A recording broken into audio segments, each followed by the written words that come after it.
Hello, I'm Ollie, and this is Criminolly, where I talk about crime, pulp, horror, that kind of thing. Today, a book I recommend you don't read, Sick Bastards by Matt Shaw.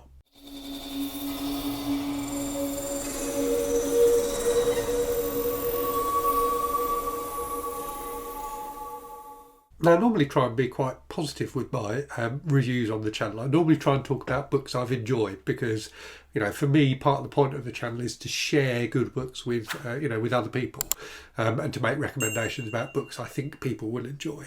But I do think it's also quite important that sometimes I talk about books that I didn't like as well, to warn people to warn people off them, because there are so many good books out there that we shouldn't waste our time reading books that aren't good. And indeed, yesterday I put up a review of the book Cows by Matthew Stokoe, which I also didn't like. So that was also a negative review. So yeah, it's not something I do often, but I think it's important to do it every once in a while. That said, I'm sure there are people out there who enjoyed Cows and who enjoyed Sick Bastards by Matt Shaw, the book I'm going to talk about here. And if you did, fantastic. But yeah, they definitely weren't for me.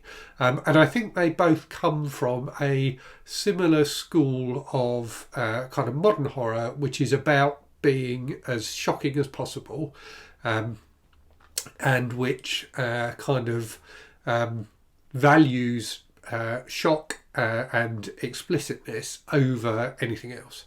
I'm not sure that I'm not sure that Matthew Stokoe would label Cows as extreme horror. I don't think he would. But Matt Shaw definitely labels himself as an extreme horror author. And I have to say, the vast majority of the extreme horror books I've read, I have not enjoyed. So if I think about the extreme horror books I've read recently, I've read another one by Matt Shaw, actually, called Octopus. I've read one called Cannibal Jungle by John Athan, and The Slob by Aaron Beauregard. And I really didn't enjoy any of those books. And those, those three authors seem to be ones that are kind of at the forefront of extreme horror as a genre. They're certainly the ones that people seem to talk about when they talk about extreme horror. And in the comments on my video review of Notice by Heather Lewis, where people were recommending other disturbing books, their names, all three of their names came up a lot, as people who commenters felt wrote disturbing books. So on to Sick Bastards then. So I suppose firstly, this wasn't really what I was expecting, and I hadn't read the blurb for it. I was expecting, I think, a kind of serial killer type book, and I read this quite deliberately because I'd watched Terrifier 2, the kind of current horror movie that's doing the rounds, which has got has built a reputation for itself for being extreme, for being extremely violent, extremely gory. So I wanted to read a book in a similar vein, in order to do kind of a comparison video between Terrifier 2 and a work of extreme horror fiction. This one was the wrong thing to pick for that because plot-wise it's completely different. So the plot is about this family, and mother, father and adult son and daughter, who live in this house. There's been some kind of apocalyptic, probably nuclear event, and the four of them live together. They all have sex with each other, and they eat people that they find and kill. So those themes of incest and cannibalism are, throughout the whole book, and it's not a spoiler to mention those, because it's not like they are concealed in any way. They both come right to the forefront in the first chapter. So this is a book that right from the start sets out to be as shocking as possible. And does it succeed? Well, no, not really. It does. It feels a lot, and I said something similar in my review of Cows. It feels a lot like a book that is just trying to be shocking for the sake of being shocking. It's a very juvenile kind of shockingness. So it's not shock that has put any real thought into what is likely to be deeply shocking to people.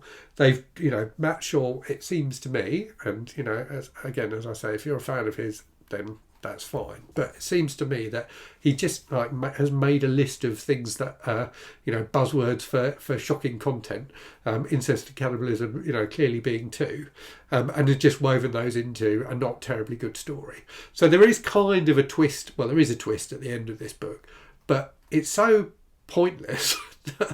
The book is, the book is not very well written in my opinion, and as a result of that, I didn't get engaged by the characters at all. So the shocking and horrible things that happen in the book, and there definitely are shocking and horrible things, have no impact because you just really don't care. And the fact that it is shocking from literally page one, rather than building up to that and building in any kind of tension about the characters, I thought was another way in which it failed to be a book that actually had any kind of impact.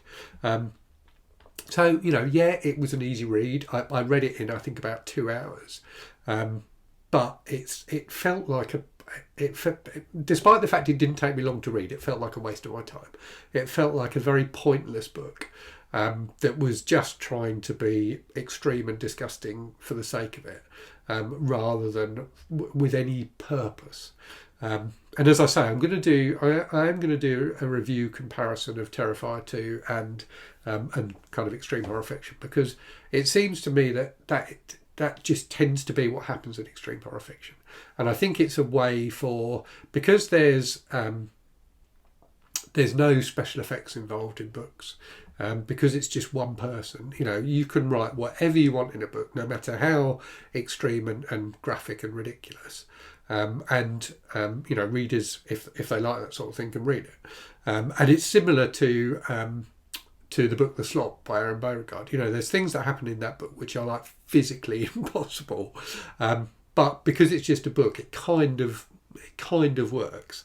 You don't need to spend a lot of money on a special effects budget in order to be as extreme and disgusting and horrible as you want to be. And equally, because it's a book, that you don't face some of the censorship issues that you might face if you were making a movie.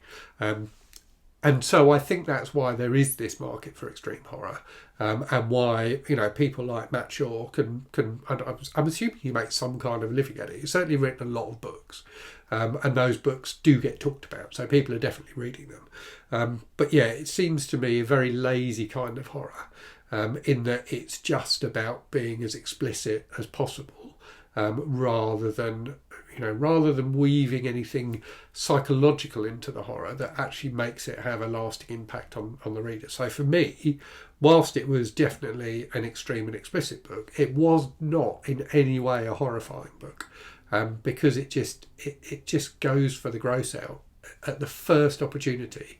As soon as he has the opportunity to do something disgusting and explicit, he'll do it. And so there's no build up, and because there's no build up, there's no payoff. So yeah, for me, it was a complete failure of a book. Will I read Matt Shaw again in the future? Probably not. I'll have to check on my Kindle and see if I've got any other books by him, because I do have a bad habit of buying multiple books just because they're cheap. And as I say, his other book, Octopus, and I thought Octopus was a better book than this one. But I didn't particularly enjoy Octopus either. So yeah, I'm coming to the conclusion that books that label themselves as extreme horror just aren't for me. And this one even has a warning on the cover. So the cover, as you can see, is just the title, the author, and black space.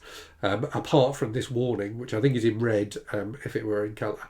Warning: this is an extreme horror novel. It is not intended for those who are easily shocked or offended. And it's that kind of, if you have to warn people off your book in order to get them to read it, then maybe it's not that great a book.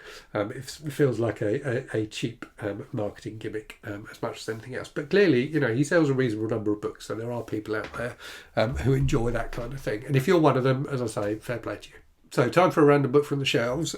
This one from an author who is sometimes called an extreme horror author, but I'm not sure he is, and that is Sinister Mix by Brian Bowyer. a collection of short stories, which is fantastic. So I read this a while ago. I did do a review of it on the channel. It's a really effective collection of short horror stories, and it is very explicit. But the difference between, for me at least, between Brian Bowyer and people like Matt Shaw is Brian Bowyer weaves a kind of psychological terror into what he's writing. So it's not just about the explicitness, although the books are explicit. There's something deeper there that gets its hooks into you in a way that Matt Shaw completely failed to do for me. So I hope you found that interesting. If you're a fan of extreme horror, do let me know in the comments. Do let me know if there are books in the genre you think I should read, because I'm keen to keep trying it, I guess, to see if there are authors more like Brian Bowyer whose work is actually effective rather than just being explicit. So yeah, let me know what you think in the comments of extreme horror if you're a fan, or indeed if you're not a fan. As always, you can connect with me on social media, so on Instagram, Twitter, Goodreads or Discord.